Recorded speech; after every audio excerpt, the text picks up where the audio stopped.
বাবার 2.5 কোটি টাকার ঋণ নিয়ে যা বললেন রাফসান। মা বাবাকে একটি অডি গাড়ি উপহার দিয়ে আলোচনা সমালোচনায় content creator model Rafsan Das ছোট ভাই। বিষয়টি সামাজিক যোগাযোগ মাধ্যমে জানানোর পরই শুরু হয় পক্ষে বিপক্ষে আলোচনা। এরই মধ্যে একজন সামনে আনেন রাফসানের বাবার 2.5 কোটি টাকার ঋণ নেওয়ার তথ্য। এরপরে কেউ কেউ বলতে শুরু করেন রাফসান চাইলে গাড়ি না কিনে বাবার কোম্পানির নেওয়া ব্যাংকের ঋণ পরিশোধ করতে পারতেন।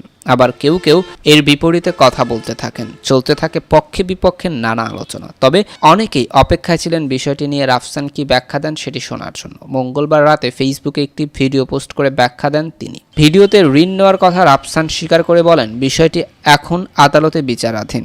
সেখান থেকে নির্দেশনা না দেওয়া পর্যন্ত ঋণ পরিশোধ করব কিভাবে, কারণ আদালত এখনো নির্ধারণ করে দেয়নি কত টাকা পরিশোধ করতে হবে। তিনি বলেন, আপনি আমাকে বলেছেন আমি একজন সন্তান হয়ে কেন ঋণ পরিশোধ করছি না। আমি বলতে চাই আমার ভাই ও আমি যথেষ্ট ভালো সন্তান। আমি ও আমার ভাই মিলে অবশ্যই ঋণ পরিশোধ করতে পারি, কিন্তু আদালত তো বলে নাই কত টাকা পরিশোধ করতে হবে। তাহলে আপনি বলে দেন কত টাকা পরিশোধ করব।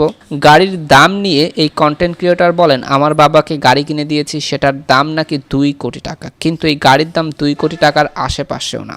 ভিডিওর শুরুতে রাফসান বলেন, আপনারা জানেন ব্যাংক থেকে ঋণ নিতে হলে কিছু জিনিস বন্ধক রাখতে হয়। আমরা একটা জমি বন্ধক রেখেছি, সেটার দাম যদি 10 টাকা হয়, আমরা ঋণ নিয়েছি 1 টাকা, আর এই ঋণের পরিবর্তে আমাদের 10 টাকার জিনিসটা নিতে চায়, তাই আমরা আদালতে গিয়েছি। ভুল তথ্য ছড়ানোয় আইনগত ব্যবস্থা নেবেন জানিয়ে তিনি বলেন, যিনি মোরাল পুলিশিং করেছেন তিনি ভুল তথ্য ছড়াচ্ছেন। আমি আমাদের আইনজীবীর সঙ্গে এই নিয়ে কথা বলেছি। আমরা হাজার হাজার কোটি টাকা নিয়ে পালিয়ে যাইনি, আমরা দেশেই আছি।